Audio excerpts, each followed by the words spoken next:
11절 말씀 우리 한 절씩 교독하시겠습니다.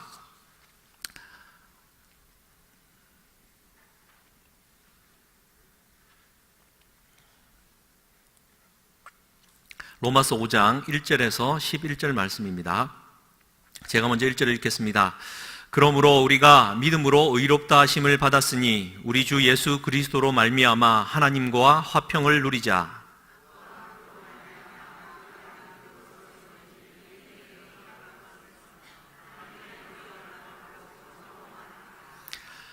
다만 이뿐 아니라 우리가 환난 중에도 즐거워하나니 이는 환난은 인내를, 소망이 우리를 부끄럽게 하지 아니함은 우리에게 주신 성령으로 말미암아 하나님의 성령이 우리 마음에 부은 바 됨이니,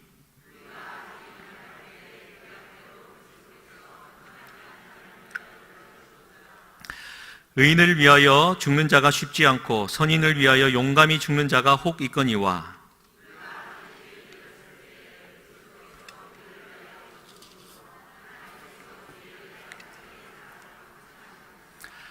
그러면 이제 우리가 그의 피로 말미암아 의롭다 하심을 받았으니 더욱 그로 말미암아 진노하심에서 구원을 받을 것이니,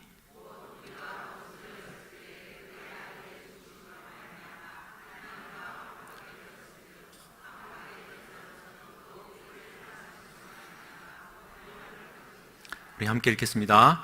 그뿐 아니라 이제 우리로 화목하게 하신 우리 주 예수 그리스도로 말미암아 하나님 안에서 또한 즐거워하느니라. 아멘. 이 말씀 따라 영광을 바라고 즐거워하느니라 라는 제목으로 하나님 은혜 나누겠습니다. 3일 밤 저녁 주님 전에 나오신 사랑하는 성도님들 주님의 이름으로 환영하고 축복합니다. 저분들과 함께 사랑합니다, 축복합니다, 또 우리 입술의 언어로 좀 축복했으면 좋겠습니다.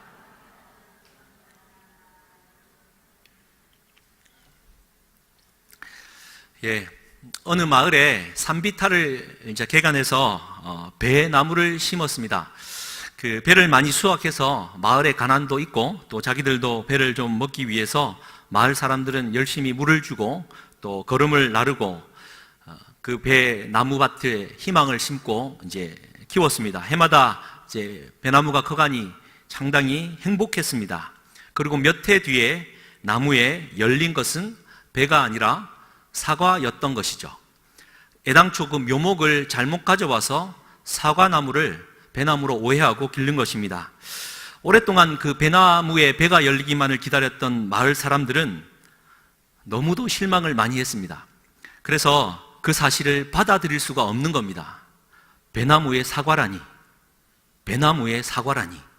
그래서 그들은 사과라는 사실을 부정하고 그 사과를 배라고 부르기로 합의합니다. 그런데 문제가 발생하지요.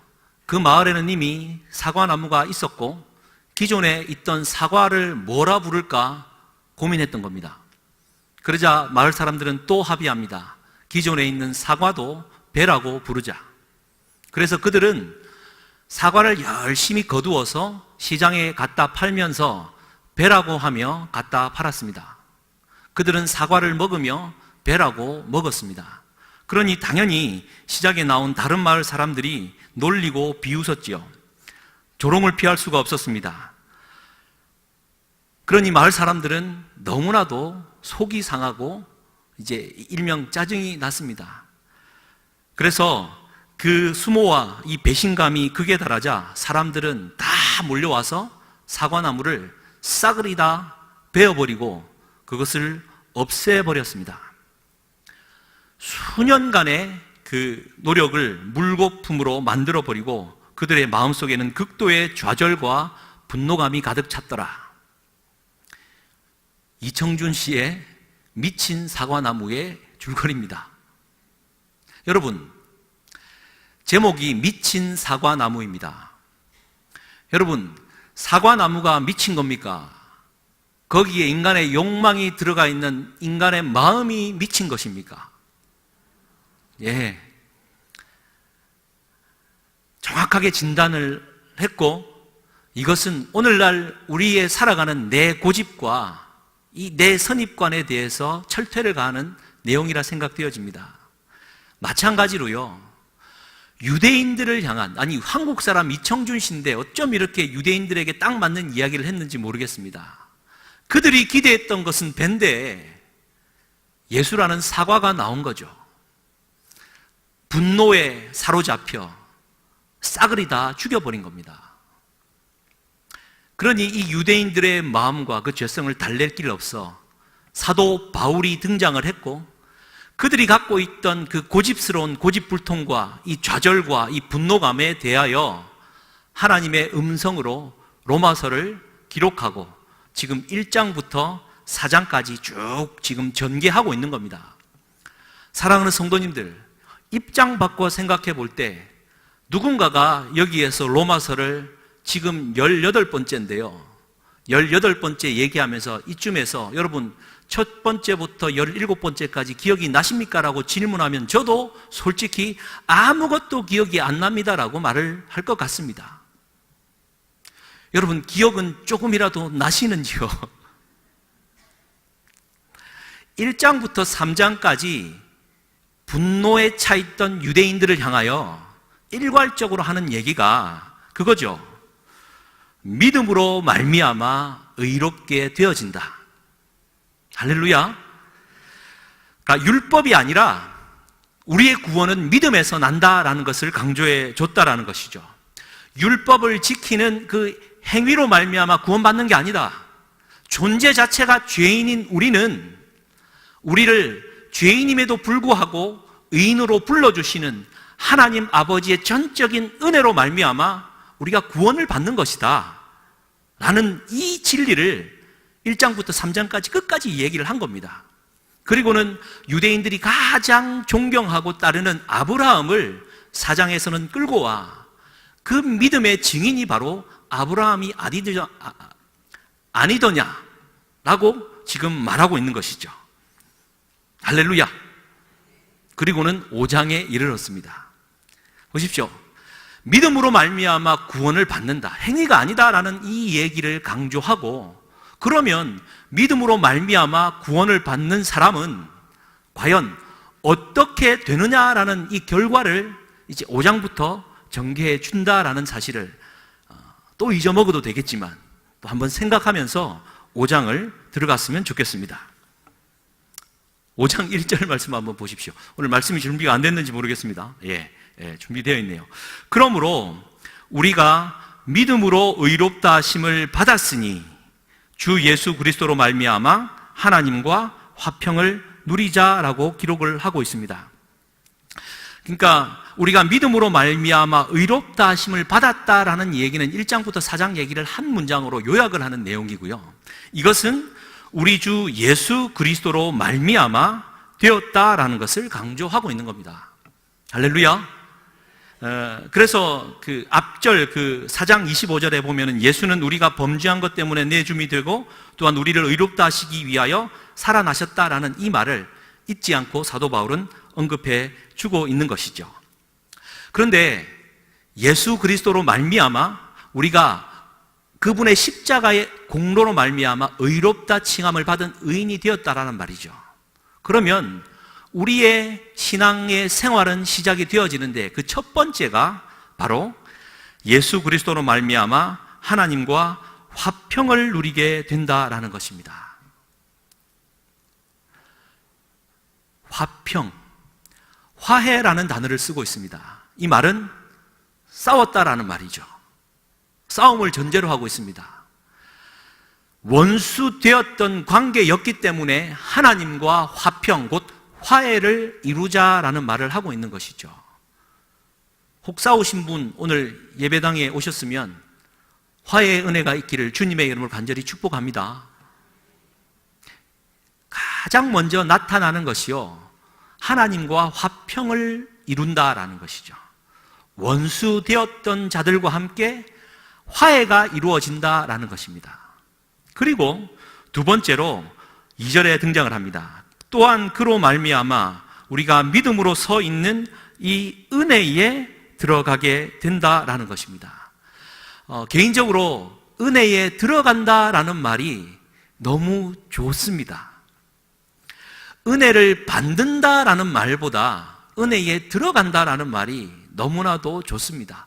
은혜를 받는다라는 말은 내가 주체가 되는 말이고, 은혜에 들어간다라는 말은 그분이 주체가 되기 때문이죠. 여러분, 온천 좋아하지 않습니까? 사우나 좋아하지 않습니까? 할렐루야, 좋아합니다라고 고개 끄덕이신 분이 계셨어요. 주님의 이름으로 축복합니다. 사우나 들어갈 때 얼마나 편안하고 좋습니까? 물까지 깨끗하면. 근데 그 은혜에 들어갔다라는 이 말은 하나님과 화해가 이루어지고 난 그 내적인 평안이 내 마음 안에 깊숙이 들어와 내 안에 자리 잡았다라는 뜻이죠. 은혜에 들어가게 되면 세상 염려, 근심이 잊혀지게 됩니다. 육의 것에 사로잡혀 있던 내 시선이 영의 것으로, 생명의 가치로 옮겨가게 되는 것이죠. 이 은혜에 들어가는 복이 우리 안에 있다라는 것, 하나님의 나라를 생각하게 된다라는 것, 이게 얼마나 큰 복인지요. 그래서 우치무라 간조는 이 부분에 대해서 이렇게 표현하는데 참 좋은 표현 같습니다. 이때는 아버지께서 내 기도에 응답하여 좋다고 하시는 것 같고, 나는 전 세계의 모든 좋은 사람과 천사와 만물과 서로 융합하는 경지에 들어간 것을 느끼며 만물이 다 내 것임을 알게 된다. 참으로 헤아릴 수 없는 큰 은혜다. 할렐루야. 뭐 잘못 드셨습니까? 제 말에 지금 감동적인 겁니까? 제가 감동받은 건데 잠깐 좀 설명하면 이렇습니다. 내가 기도하는데 아버지께서 내 기도의 응답에 좋다라고 말씀하시는 것 같다라는 겁니다. 그러니까 그분의 은혜에 들어가 있으면 내가 하는 모든 기도가 하나님 딱 마음에 맞게 되어지는데 그분이 야, 좋다 라고 응답을 하는 것 같다라는 거예요. 두 번째는 전 세계의 모든 좋은 사람과, 그러니까 내가 만나는 사람이 이 사람 존재 자체가 악인이든 죄인이든 범죄자든 선한 사람이든 상관없이 내가 보기에 다 좋은 사람으로 느껴지고요. 천사처럼 보이고 만물과 내가 하나 되어지는 어떤 그 합일의 은혜의 자리에 들어간다는 것이죠. 그리고는 만물이 다 내 것임을 알게 된다. 이 무슨 말입니까? 천지를 창조하신 하나님께 내가 그분의 아들과 딸로 상속자가 되었으니 이 또한 내가 누릴 만한 하나님의 것이요 내 것이다라는 이 깨달음이 우리 안에 있어지게 된다라는 것입니다. 할렐루야. 그러니까 다시 한번 정리하면 우리가 믿음으로 의롭다 칭함을 받은 자는 하나님과의 화평, 화해의 관계에 들어가게 되어지고, 그러면 또 더 나아가 그분의 은혜에 들어가게 되어진다라는 것이죠. 이게 신앙생활의 맛인 것이죠. 그리고는 이제 2절 뒷부분에 보면 우리가 믿음으로 서 있는 이 은혜에 들어감을 얻었으며 하나님의 영광을 바라고 즐거워하게 된다라는 것입니다. 그분의 영광을 바란다라는 말은 이런 말이죠. 그분의 그 모습을 내가 바라본다. 그분의 영광의 빛을 내가 함께 공유한다라는 뜻일 것입니다. 이 얘기를 요한일서 3장 2절 말씀이 가장 잘 표현해 주는 것 같은데요. 말씀 한번 띄워주시면 제가 한번 읽어드리겠습니다. 요한일서 3장 2절입니다. 사랑하는 자들아, 우리가 지금은 하나님의 자녀라. 장래에 어떻게 될는지는 아직 나타나지 아니하였으나 그가 나타나시면 우리가 그와 같을 줄을 아는 것은 그의 참모습 그대로 볼 것이기 때문이니. 할렐루야. 그러니까 하나님의 영광을 바란다라는 말의 뜻은 그분의 영광의 빛이 내게도 그대로 닮아, 그러니까 내게서도 하나님의 영광의 빛이 다 나타나는 삶을 살아가게 된다라는 것입니다. 할렐루야. 그러니까 여러분, 지금 제가 말씀드리는 것도 사도 바울이 깨달아 이 지금 육의 삶이 아니라 영의 세상, 우리가 이 세상에 발을 디디고 살아가지만 영의 세상을 살아가는 이 참 아름다운 맛을 우리에게 알려주는 것입니다. 다시 한 번 더요. 믿음으로 의롭다 칭함을 받은 자는 하나님과의 화해의 관계에 들어가고 상상도 못하는 하나님의 은혜에 들어가게 되며 그분의 은혜의 영광의 빛을 내가 함께 받아 내 마음이 기뻐 뛰며 즐거워하는 것이 이 땅에 살아가는 신앙 생활이다라는 것이죠. 그래서 이제 나중에도 나오겠지만 바라고 소망을 하게 된다라는 것입니다. 그러니까 이 모든 것을 바라고 즐거워한다, 소망한다라는 것이죠. 할렐루야. 이러한 소망이 내적인 가운데 일어날 수 있기를 주님의 이름으로 간절히 축복합니다. 그런데 이 내적인 소망은요, 유일한 근거는 예수 그리스도의 십자가의 죽음과 부활이라는 이 진리의 사건 한 가지임을 잊지 말아야 됩니다. 지난 그 부산 지방회 수양회를 2박 3일 동안 가졌습니다. 좋은 시간을 좀 가졌고 교제의 시간을 가졌습니다. 근데 이제 부산에 있는 한 지방에 이제 가까이 있는 저기 동래구에 있는 한 부목사님이 계세요. 박모 목사님이 계십니다. 애가 4명입니다. 딸만 4입니다. 큰딸이 10살부터 애가 줄줄이 있는데 이분이 올 여름에 중국 이제 선교여행을 떠났는데 사모님으로부터 중국으로 전화가 왔답니다. 어떻게 할 거냐고. 무슨 말이냐고. 애 생겼다고. 5째가 들어선 겁니다. 그래서 뭐 좀 그분이 이제 머리가 좀 하얗습니다. 뭐 새치가 검은 머리보다 더 많아진 것 같아가지고 뭐 겉으로 보기에는 저보다 더 나이가 많아 보이는데 또 다른 사람들 보기에는 제가 더 나이가 많아 보인다 뭐 그런 얘기를 하는데 어쨌든 2박 3일간 교제하면서요, 비록 저가 이제 그분보다 2살은 많은데 애가 4명이고 하나가 더 생겼다라는 이 사건을 들고 수양에 왔는데 저보다 더 평안한 겁니다. 뭔지 모를 이 여유가 있는 거예요. 그때까지는 몰랐고 내려와 보니까 제게는 아들만 둘이 있다라는 사실이 못내 허전한 겁니다. 그래서 진지하게 아내에게 말했습니다. 셋째 어떻게 안 되겠느냐. 처음에는 반대하다가 그래도 같이 기대해보자라는 반응에 언뜻 기대를 좀 했습니다. 실제로 그렇습니다. 여러분, 제가 원래 아이들을 많이 안아주는데 저기 이성빈 목사님들이 하윤이를 딱 안으면 사실 뭐 저기 하윤이가 딸이긴 한데 이성빈 목사님 느낌이어서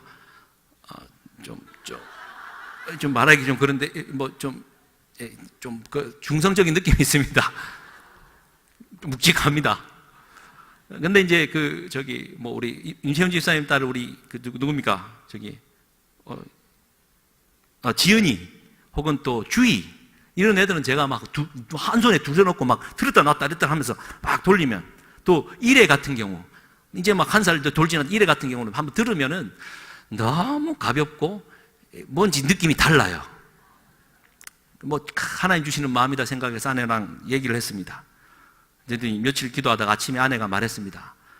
그건 오바다. 저도 즉시 접었습니다. 그래서 열심히 목회하고 섬기는 일에 이제 최선을 다하기로 했었습니다. 일장춘몽으로 끝났습니다. 근데 이제 이 말씀을 드리는 이유는 말씀을 준비하면서요, 제 마음 안에 자녀 5을 이제 두고 있는 목사님의 평안함을 느끼고 돌아와 제 마음도 셋째를 꿈꿨던, 그리고 아내가 그만이다라는 말의 이 끝까지의 그 기간이 제 마음 안에 소망함으로 충만했더라라는 것을 뒤늦게 발견했다라는 것이죠. 여러분, 모든 소망은 예수 그리스도의 구원의 은혜에 근거하지 않은 모든 소망이라는 소망은요, 일장춘몽일 뿐이다 라는 것이죠. 우리가 그분의 영광을 바라고 소망하며 즐거워하고 기뻐할 수 있는 유일한 근거는 예수 그리스도. 죄인인 나를 의인으로 불러주시기 위하여 우리 가운데 행해 주신 그분의 은혜의 사건만이 우리의 유일한 소망의 근거가 된다라는 것을 우리가 기억해야 될 줄 믿습니다. 그런 얘기를 지금 사도 바울이 유대인과 이 로마서를 읽는 식구들에게 해주고 있는 거죠. 그런데 여러분, 이거 한번 생각해 볼 여지가 있습니다. 실제로 바울이 진짜 그 영광의 소망을 바라고 기뻐했다라고 말하는데 믿어지잖아요. 그죠? 그런데 유대인이나 믿지 않는 자들이 사도 바울의 형편을 보면 이게 믿어지겠습니까? 예를 들면 그렇습니다. 사도 바울은 이미 지금 그가 갖고 있는 아무런 재산도 없고 천막 텐트 치는 일을 하고 살아갔다지만 넉넉하지 않아 근건히 연명을 하고 있는 상황이고, 또 교회 안팎으로는 사도 바울을 잡아 죽이려고 막 원수들은 많이 일어나죠. 그리고 동족으로부터는 이거 이단자로 배척받아서 동족 가운데 그를 죽이려는 암살 단원들이 많이 생겼고, 고독하고 궁핍한 가운데 처해 있는 비참한 형편인데 영광을 바라고 즐거워하느니라. 말과 실제가 너무 다른 것 아닙니까?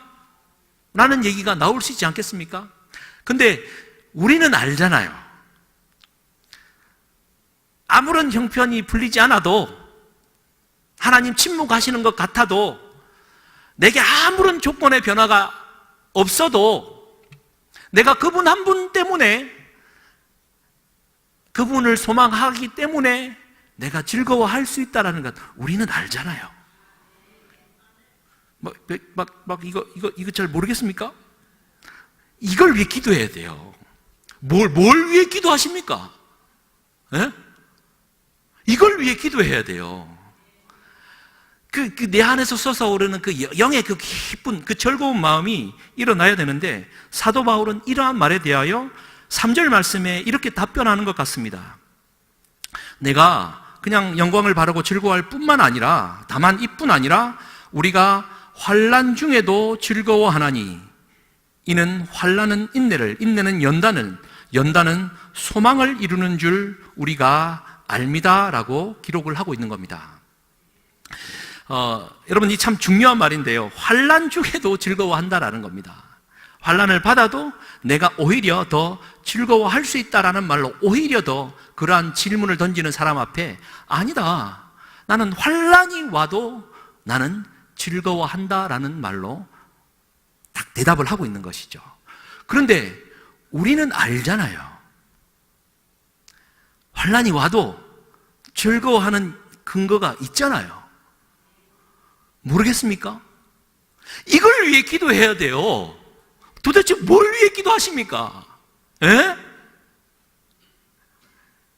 그런데 여기서 참 중요한 말이, 이제 우리가 흔히 아는 말이지 않습니까? 많이 아는 구절이기도 하고요. 환난이다라는 것은 우리 모든 사람들이 다 환난을 당합니다.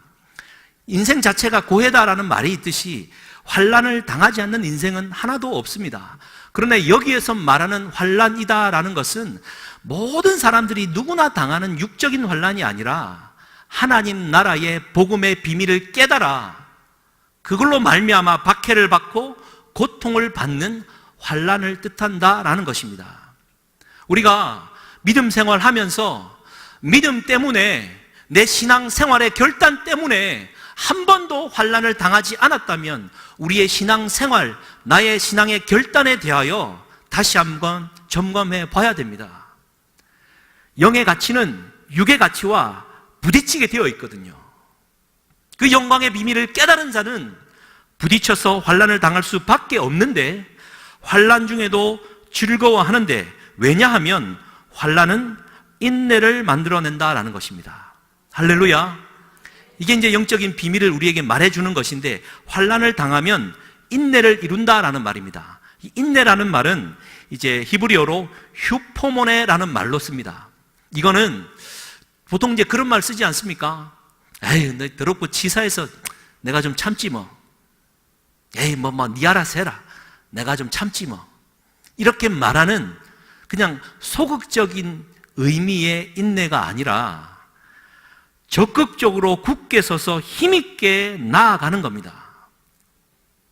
조금도 구람이 없이 꿋꿋하고 의연하게 나아가는 것을 휴포모네, 곧 인내라고 말하는 것이죠. 뿐만 아니라 이 휴포모네라는 말의 뜻은 단순화되어진 마음이다, 한 마음이다라는 뜻입니다. 여러분, 환난을 당하면 생각이 많아지잖아요. 잘못 드셨습니까? 생각이 많아지잖아요. 그러면 마음이 복잡합니다. 쉽게 분이 일어나요. 마음을 다스릴 수 없으니 분이 일어납니다.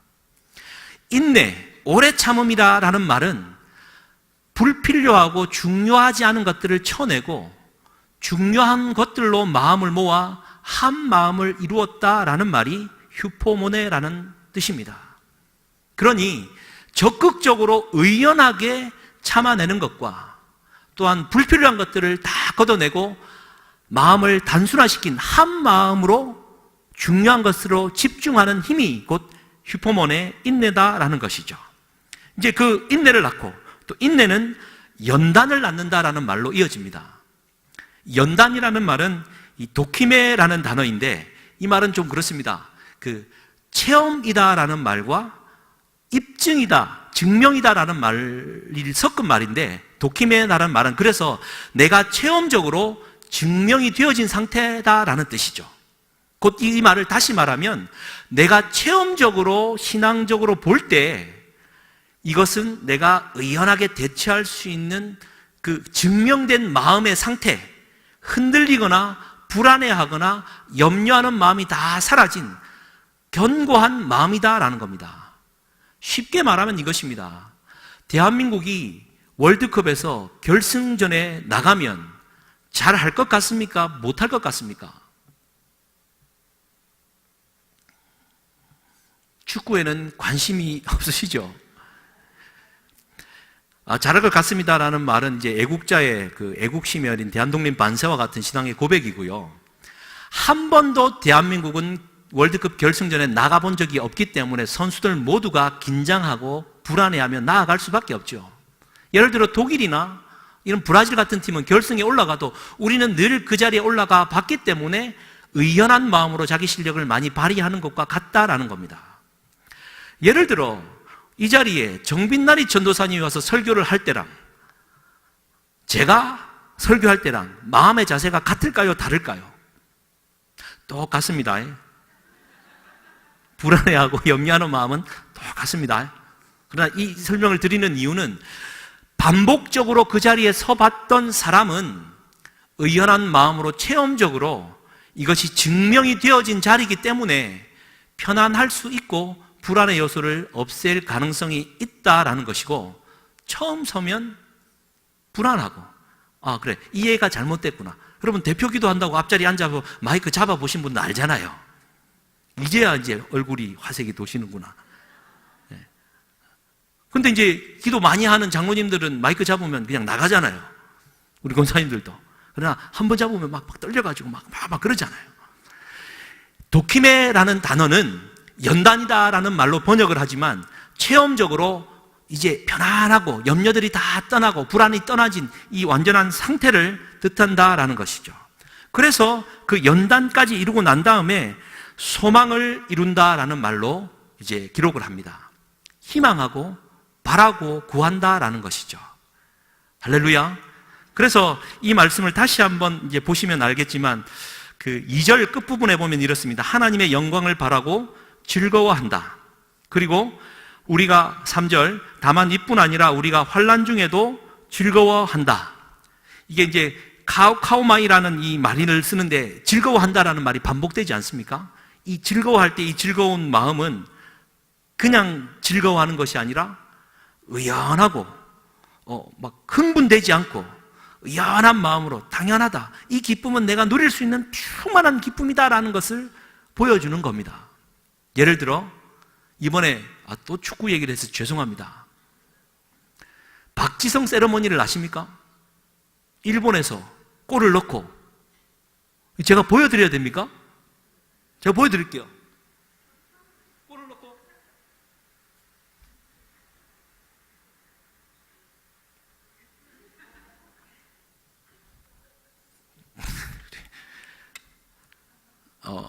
일본 열도를 침묵시켰던 그 골. 넣고는 침묵하자 박지성은 경기장 안을 뛰어면서 의연한 표정으로 관중석을 바라보면 그냥 뛰었던 그 세레머니. 잘못했습니다. 그래, 제가 너무 축구에 몰입하다 보니 그렇게 된 것 같습니다. 자, 좋습니다. 그러니까 우리가 환난을 당하더라도 그 환난을 당하도 즐거워할 수 있는 의연한 기쁨을 느낄 수 있는 이유는 환난을 당해도 인내를 이루기 때문에, 인내는 연단을 이루기 때문에, 그 연단은 소망을 가질 수 있는 근거가 되기 때문에 그러하다라는 얘기를 지금 우리에게 하고 있다라는 것이죠. 할렐루야. 그래서 우리는 꼭 질문해야 됩니다. 뭐냐면은 환난이 올 때 나는 마음이 분산되어서 있는가? 한 마음이 되어서 불필요한 것들을 쳐내고 진짜 가치 있는 영적인 일에 집중하여 기도하는가? 말 그대로 휴포모네를 이루고 있는가? 질문해야 되고요. 두 번째로 연단을 받을 때, 환난을 받을 때 이 성숙하고 깊은 이 내면, 체험적으로 확신하는 이 마음의 상태를 내가 유지하고 있는가? 불안에 떨고 두려움에 떨고 있는가? 우리가 점검해야 된다는 것이죠. 그러한 모든 과정 속에 나는 하나님을 향한 소망을 두고 있는가? 이것을 우리는 질문해야 된다는 것이죠. 이러할 때 하나님과 참된 평화, 화해가 우리 가운데 이루어지는 것입니다. 이제 여러분 사무엘하 12장에 보면 솔로몬이 이제 바세바와 다윗이 이제 불륜 때문에 아이를 낳았지만 아기가 죽지 않습니까? 그래서 다윗이 금식을 하다가 이제 음식을 먹어요. 어쨌든 그러한 다윗의 회개의 과정을 하나님 긍휼히 여기시고 다윗과 바세바 사이에 아들을 놓게 합니다. 그 아들의 이름이 솔로몬입니다. 이 이름은 누가 지었습니까? 다윗과 바세바가 지었어요. 이름의 뜻은 화해, 화평, 평화라는 의미입니다. 그런데 다윗과 바세바가 그 아이를 향하여 솔로몬이다라는 이름을 짓고 난 바로 그 다음에 나단 선지자가 와서 이 아이는 참 하나님의 사랑을 입었다, 하나님의 긍휼하심을 입었다라는 말을 주면서 여디디야라는 이름을 줍니다. 그래서 솔로몬의 이름은 두 개예요. 솔로몬, 평화라는 이름과 여디디야, 하나님께 사랑을 입었다라는 이름의 두 가지입니다.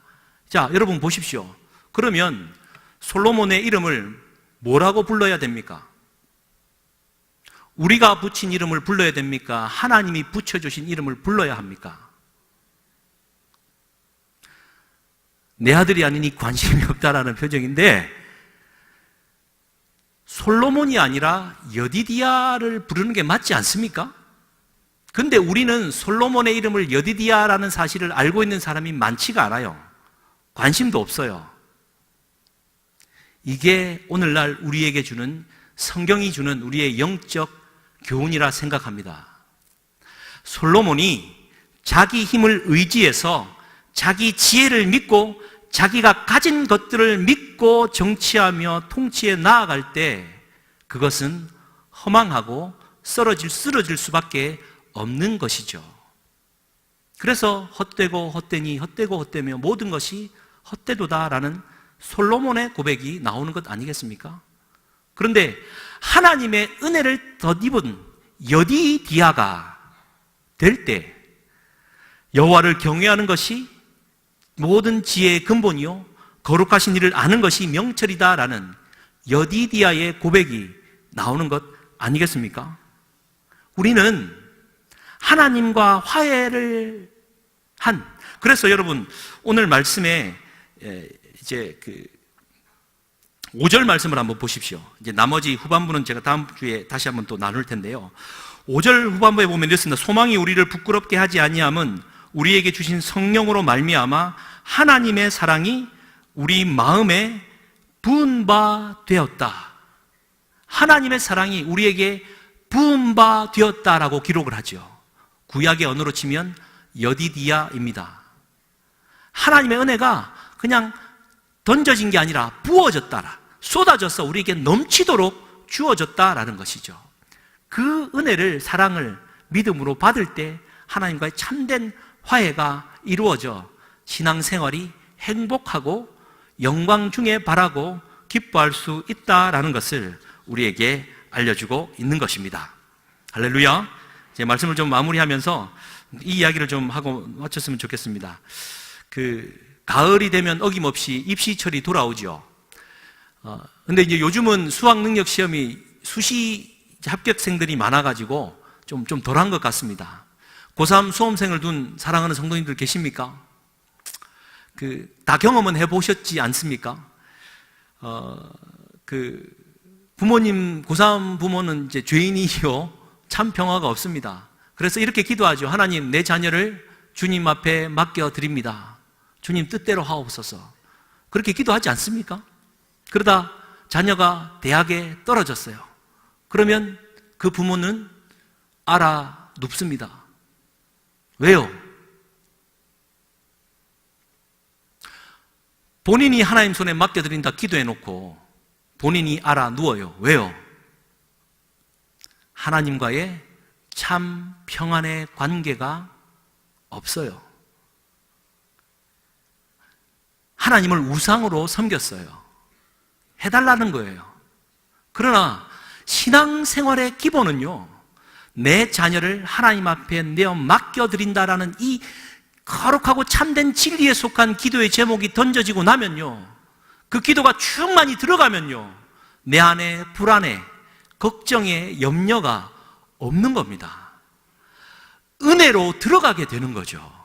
왜 알아눕습니까? 한 목사님이 이런 분을 소개합니다. 고3 아들이 있었습니다. 주일이면 하루 종일 교회에서 살고 수요 예배, 토요 예배 어김없이 참석을 하고 집에서도 늘 공부하기 전에는 학교에서도 성경을 먼저 읽는 아이가 있었습니다. 어머니는 그런 아들에게 참 잘한다라고 칭찬을 해 주었습니다. 근데 대학에서 이 아이가 떨어집니다. 누가 난리가 나겠습니까? 교회에서 난리가 났습니다. 그럴 줄 알았다. 아니 신앙생활도 좋은데 이 현실을 좀 봐야지. 뭐 내가 학원도 좀 보내고 과외도 시키고 말이지. 그래야지 맨날 교회 나와 노는데 뭐 대학 들어가겠느냐. 비난의 목소리가 높아졌습니다. 그런데 이 엄마가 아들을 믿어 주었습니다. 왜? 본인이 하나님 앞에 맡기는 기도를 하고 있었거든요. 확신했습니다. 아들이 재수를 하겠다고 합니다. 그래, 해라. 1년을 열심히 밀어줬고 아들은 똑같이 주일을 섬기고 예배하며 살았는데 두 번째 내 그때에 다시 떨어졌습니다. 사람들이 관심도 두지 않죠. 아유, 저 봐. 신앙도 좋다는 사람들의 모습이 저렇다? 말이 던져졌습니다. 그러나 그 어머니는 하나님을 믿고 아들을 믿었습니다. 삼수를 하겠다는 아들 앞에 그래, 해라 라고 믿어줍니다. 아들은 똑같이 기도하고 예배하며 공부를 합니다. 삼수를 마치자 그 아이가, 이런 해피엔딩은 좋지 않은 얘기인데, 명문대 의대를 들어가게 되어집니다. 근데 우리의 모든 스토리가 다 그렇지는 않지 않습니까? 근데 이 얘기를 드리는 이유는, 만약에 이 아이나 대학에 삼수를 해도 못 갔다 하더라도 그분들의 믿음과 신앙에 조금도 불안의 요소는 없을 것입니다. 왜냐하면 하나님 앞에 맡겨드린 아이, 신앙 가운데 성장했고, 그런 아이가 대학 들어가면 훨씬 더 이 세속 속에 성적인 것들로 문란한 이 대학 생활 속에 오히려 자기를 지킬 줄 알고 신앙으로 견고히 서는 아들이 되지 않을겠습니까? 공부 잘해서 신앙생활 다 버려두고 대학 가서 해라라는 말로 하고 공부 잘해서 턱하니 명문대 의대를 들어간 아이가 과연 자기를 지킬 만한 신앙의 지조가 있을런지요? 교회를 떠나 어디를 가든 하나님이 주시는 그분의 화해와 그분의 은혜에 들어가는 그 영적인 깊이와 하나님의 그 소망을 바라고 인내하고 연단하는 과정 속에서 즐거워할 줄 아는 자가 되겠느냐라는 말입니다. 할렐루야.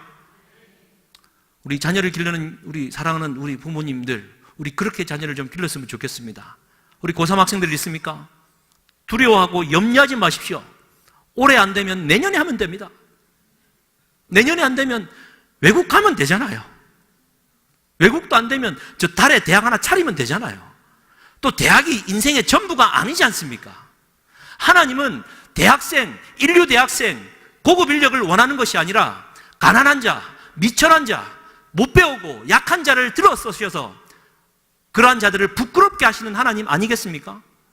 이게 그냥 막 살아도 된다라는 말이 아니라 하나님을 향한 참된 화해의 관계에 들어간 자, 하나님이 우리에게 주시는 은혜에 들어간 자, 그래서 그분의 영광을 바라고 즐거워할 줄 아는 자가 이 시대에 이기는 자가 아니겠습니까? 우리 교회가 때로는 힘들 수도 있습니다. 신앙생활하면서 마찰이 있을 수도 있습니다. 그러나 환난 중에도 즐거워하며 그분의 영광을 바랄 수 있는 깊이 있는 신앙인들 될 수 있기를 주님의 이름으로 간절히 축복합니다. 내 비록 기대했던 배가 아니라 사과가 내 눈앞에 나타난다 할지라도 고집 부리지 마시고, 사과가 내게 주시는 하나님의 은혜구나 받고 기쁜 마음으로 즐거워할 수 있기를 다시 한번 주님의 이름으로 간절히 축복합니다. 함께 기도하시겠습니다. 우리 기도하실 때요, 하나님, 참 신앙생활 하는 것이 힘들 때가 많음을 참 많이 압니다. 그런데 왜 힘들어야 되는 것입니까? 돌이켜보면 내 안에 자리 잡은 육신의 고집과 열망과 욕망에서 비롯되었음을 다시 한번 확인하게 되는 로마서 5장 말씀입니다. 하나님 찾아오셔서 화해의 기쁨을 허락하여 주시고 은혜의 보좌 앞으로 들어갈 만한 용기를 허락하여 주시고, 비록 환난을 당한다 하더라도 인내하며 연단받으며 소망을 품는 자가 되게 하여 주시옵소서. 그렇게 먼저 스스로를 기도하시고 우리 담임 목사님과 주의 몸된 교회를 위해 하반기 남은 이 4개월의 여정 가운데 깊은 하나님의 영의 기쁨이 충만한 교회가 될 수 있도록 우리 주여 한번 부르시고 기도하시겠습니다. 주여, 하나님 아버지여 감사합니다. 성령의 은혜로 우리를 불러주시니 감사합니다. 진리의 영이신 하나님, 우리가 품고 살아가는 소망의 질들이 어떠합니까? 육신의 것들로 가득 차 있지는 않습니까? 하나님께서 우리와 함께하여 주시옵소서. 영광의 기쁨 가운데 들어갈 만한 참된 하나님의 화해의 사도들이 되게 하여 주시고, 하나님, 그래서 그 한없는 한량없는 하나님의 은혜에 들어가 그분의 은혜 가운데 충만히 잠기는 성령의 충만함이 우리 가운데 일어나게 하여 주시옵소서. 더불어 하나님, 환난 중에도 즐거워하고 기뻐할 만한 인내함을 더하여 주시고, 소망 중에 즐거워할 만한 아버지 하나님 의연한 기쁨이 우리 가운데 일어나게 하여 주시옵소서.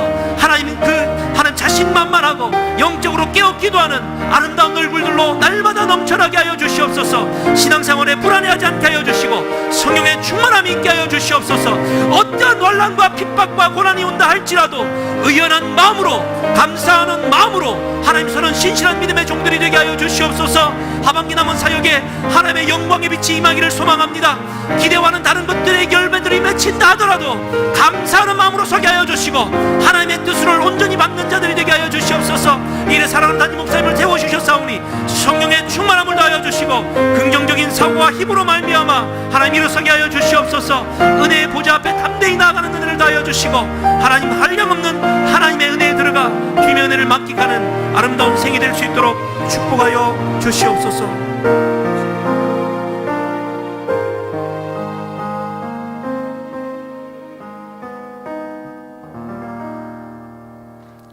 할렐루야, 할렐루야.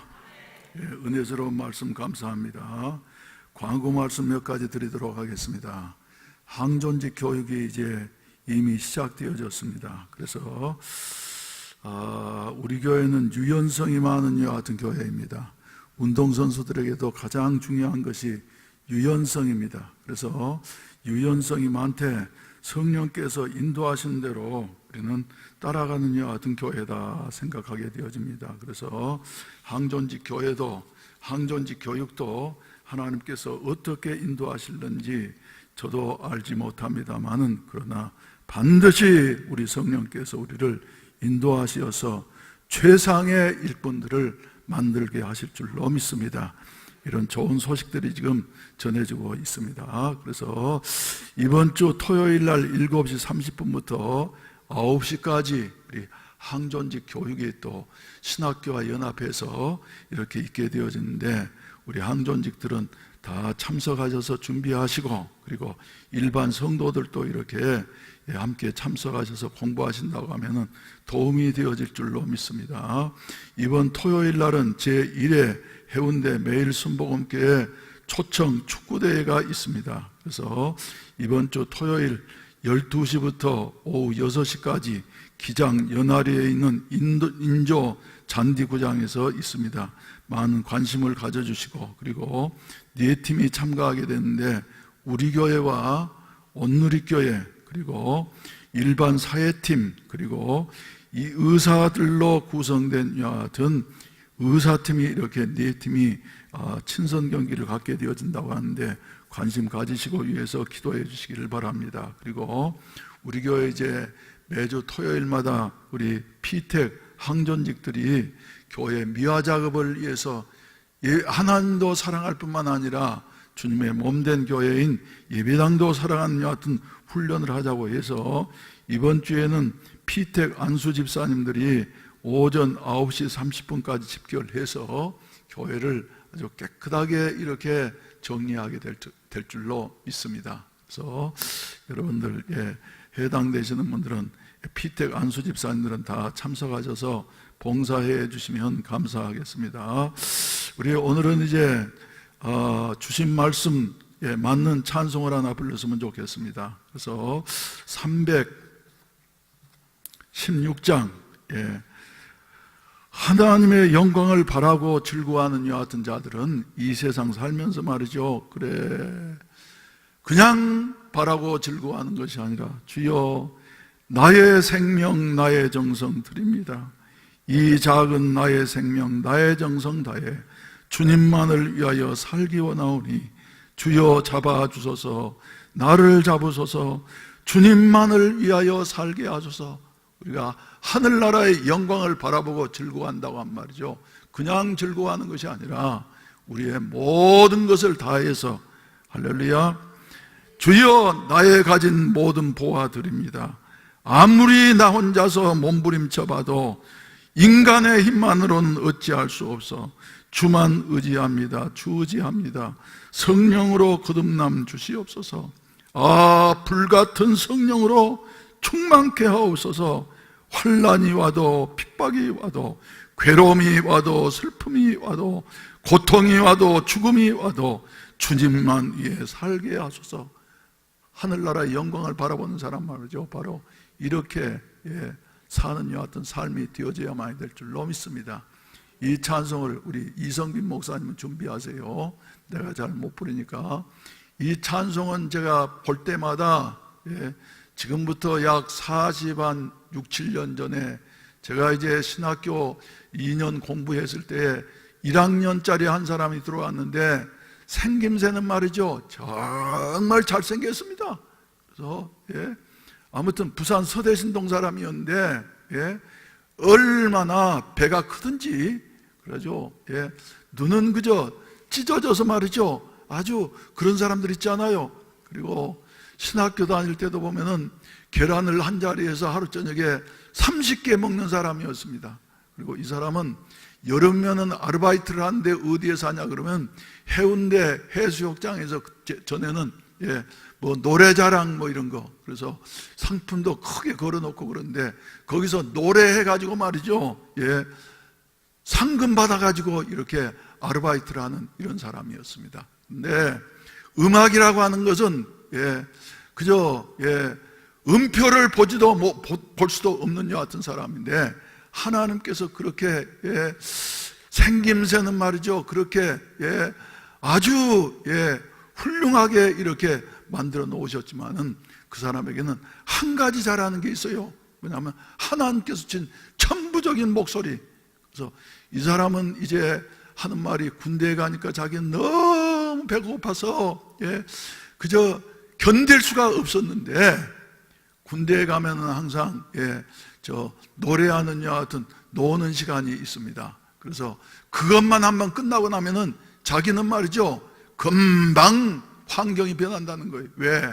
노래 한 곡 뽑고 나면 말이지, 부대장부터 시작해가지고, 야, 이수영이 너 그렇게 노래 잘하는 줄 몰랐다 그러면서 밥도 꽃배기로 주고 말이죠, 이러면서 달라진다. 그런데 아닌 게 아니라 모일 때마다 우리 강단에서 이 찬송을 한번 불렀단 말이죠, 마음에, 가슴에 감동을 받지 않는 사람이 없었습니다. 그래서 저도 이 찬송을 보면은 그저 나도 좀 목소리가 좋으면은 말이죠, 그렇게 하면 불렀으면 좋겠다. 그런데 그래서 그때 신영규 목사님이 전국을 누비면서 부흥할 때에 이 사람의 그 찬송을 듣고 난 다음에 데리고 다니면서 말이죠, 너는 찬송만 해 그러면서 말이죠 하던 이런 사람인데, 아무튼 우리 우리 이성빈 목사님도 그 비슷한 목소리를 가졌으니까 말이죠, 한번 우리 따라서 한번 불러보십시다.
사랑하신 우리 주님, 우리를 사랑하시되 생명 다해서 사랑하신 주님, 우리도 주여 주님을 사랑하면서 주님으로 말미암아 주여 누리게 될 하늘의 영광을 바라보며 즐거워할 수 있는 저희들이 되게 하여 주시옵소서.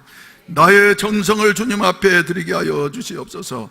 나의 가진 모든 보화를 주님 앞에 드리게 하여 주시옵시고, 아버지, 주님이 몸버려 주신 주여 그 사랑을 생각하면서 이 몸 바쳐 주의 일을 할 수 있는 이와 같은 아름다운 은혜를 허락해 주시옵소서. 주님을 위해서 살다 보면은 환난이 올 수도 있고 핍박이 올 수도 있지만은, 또 주여 괴로움이 올 수도 있고 슬픔이 올 수도 있지만은, 고통과 죽음이 올 수도 있지만은 불같은 성령으로 충만케 하여 주시어서 주님만 위해 살아갈 수 있는 이런 아름다운 우리 해운대 매일 순복음교회 항존직들과 그리고 성도들이 되게 하여 주시어서 주여 주님 앞에 섰을 때에 하나님의 영광을 누릴 수 있게 하시옵시고, 이 세상 사는 동안에도 고난 가운데 찾아오시는 주님의 영광을 바라보면서 즐거워할 수 있는 이런 아름다운 삶이 있어지게 하시옵소서. 특별히 주여 훈련 중에 계신 우리 항존직들을 기억해 주시옵시고 훈련을 잘 받게 하여 주시어서 주의 은혜 가운데에서 사도행전적인 교회를 이루게 나아갈 수 있도록 도와주시옵소서. 우리 아버지, 특별히 주여 저희들에게 성령의 불로 충만케 하여 주시어서 주님이 맡겨주신 모든 사명을 온전히 감당할 수 있도록 도와주시옵소서. 이 시간에도 주님의 은혜에 감사해서 정성스러운 헌금들을 드려 싸우니 주님이 연락하시고 주님께서 저들의 형편과 사정을 아시고 축복해 주시옵소서. 축복해 주시옵소서. 축복해 주시옵소서. 주님의 영광을 바라보면서 즐거워하면서 나아감으로 말미암아 병든 자는 건강을 얻게 하여 주시옵시고, 불행한 자는 행복해지게 하여 주시옵시고, 절망한 자는 소망을 얻게 하여 주시옵시고, 아버지 하나님이여 실패한 자는 다시 일어서서 전진해 나아갈 수 있는 새 힘을 허락하여 주시옵소서. 오 자비하신 우리 아버지 하나님, 하나님께서 이어 성령으로 시작한 우리 교단을 주님이 붙잡아 주시옵소서. 교단을 주님이 인도해 주시옵소서. 살아계신 하나님, 공의로우신 하나님께서 주여 교단을 주여 더욱더 새롭게 하여 주시옵시고, 다시 주여 오순절교회 역사를 이루가 회복할 수 있게 하여 주시옵소서. 성령의 강력하신 역사하심이 교단에 떨어지게 하여 주시옵시고 하나님의 영광만을 드러내게 하시옵소서. 몸된 교회를 이런 주여 공의로운 일에 사용해 주시기를 간절히 기도하옵고 간구하옵나이다. 돌아가는 발걸음마다 우리 성도들과 동행해 주시옵소서. 주여 험한 세상 이제 환절기를 맞이해서 건강을 지켜주시옵시고 은혜 가운데 보호해 주시옵소서. 예수님의 이름으로 축복하며 기도하옵나이다. 아멘. 하늘에 계신 우리 아버지여, 이름이 거룩히 여김을 받으시오며 나라에 임하옵시며 뜻이 하늘에서 이룬 것 같이 땅에서도 이루어지이다. 오늘날 우리에게 일용할 양식을 주옵시고 우리가 우리에게 죄 지은 자를 사하여 준 것 같이 우리 죄를 사하여 주옵시고 우리를 시험에 들게 하지 마옵시며 다만 악에서 구하옵소서. 대개 나라와 권세와 영광이 아버지께 영원히 있사옵나이다. 아멘. 우리 주여 삼창하시고 난 다음에 성령으로 충만케 하여 주시어서 하나님이 우리에게 주신 하나님의 영광을 바라보면서 또 즐거워하면서 살아갈 수 있도록 주여 오늘 부른 찬송가 316장처럼 주여 우리의 모든 것을 다 드리면서 살아갈 수 있는 새 힘을 허락해 주시옵소서. 주여 삼창하시고 기도하시다가 자유롭게 하시겠습니다. 주여 주여 주여. 오 자비하신 우리 아버지 하나님, 주여